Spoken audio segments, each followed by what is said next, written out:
Hoy nos adentramos en algo realmente complejo, la autopsia psicológica de un crimen familiar terrible.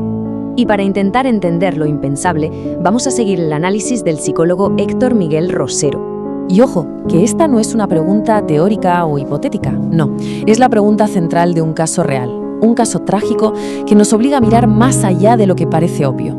Para intentar comprender cómo se puede llegar a un acto así, a algo tan extremo, tenemos que movernos de la escena del crimen al escenario mucho más oscuro del inconsciente de la agresora.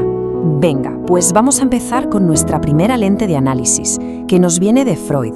La clave, como ya se intuye, está en ese vínculo no roto, una conexión entre madre e hijo que sencillamente nunca se cortó como debía.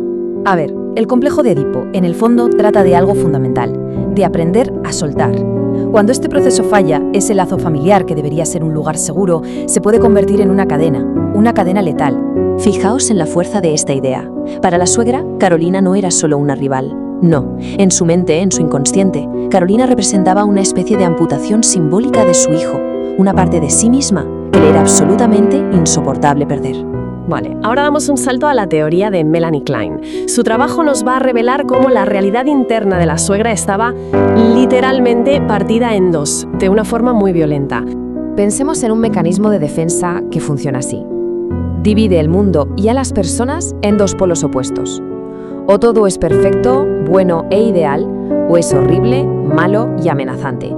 No hay grises. Pues bien, esto permite mantener una imagen perfecta de alguien a costa de proyectar todo lo negativo en otra persona. Y este cuadro lo deja clarísimo, ¿verdad? Por un lado, el hijo idealizado, puro, perfecto, casi una extensión de ella. Y por el otro, la nuera, Carolina, que se convierte en el recipiente de toda la maldad, la envidia, de todo lo que la madre no podía soportar de sí misma. Y esto es lo crucial de esta teoría. La agresión no iba dirigida a Carolina como persona de carne y hueso, iba dirigida a una construcción psicológica, a un objeto malo que en su mente tenía que ser destruido para poder recuperar esa fantasía de un vínculo perfecto y sin fisuras con el hijo. Nuestra tercera perspectiva viene de Donald Winnicott y nos va a ayudar a distinguir algo clave: la diferencia entre un amor maternal sano y un amor que en realidad es pura posesión. Ojo que según Winnicott, una madre suficientemente buena no es para nada una madre perfecta. Es algo mucho más importante. Es una madre que sabe renunciar, que sabe soltar las riendas poco a poco para que su hijo pueda ser el mismo, libre y autónomo. Y claro, la suegra de este caso es justo el ejemplo contrario. Encarna el fracaso total de esa función. Su amor no era un amor que liberaba, sino uno condicionado al control absoluto, a la posesión. Y es que aquí se revela la lógica aterradora que hay en el corazón de este crimen. Una lógica que nace de esa posesividad extrema, una que al final equipara el amor con la propiedad y que dice, si no es mío por completo, entonces no será de nadie. Muy bien, ya tenemos las tres piezas del puzzle. Ahora vamos a juntarlas para ver cómo encajan y cómo construyeron poco a poco una cadena de violencia que fue escalando durante años.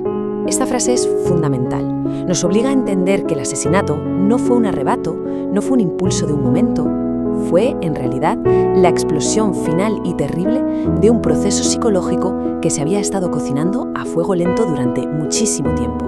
Es que si vemos la escalada paso a paso, es tremendo. Empieza con esa fusión entre madre e hijo. Luego, toda la rabia se proyecta en Carolina. Después vienen años y años de una agresión silenciosa, de gestos, de ninguneos, hasta que finalmente llega el acto homicida. Vemos cómo una dinámica alimentó a la otra, llevando casi de forma inevitable a la tragedia.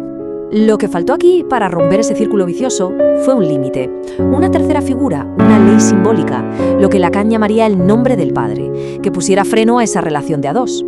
Sin ese límite, ese mundo cerrado se convirtió en una trampa mortal para cualquiera que intentara entrar. Y entonces, ¿a dónde nos lleva todo esto? Pues este análisis nos pone delante de preguntas muy complicadas.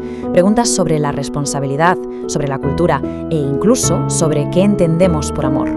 Porque, claro, hay que entender esto bien. Desde el psicoanálisis, el inconsciente no te quita la responsabilidad. No es una excusa. Lo que hace es hacerla más compleja.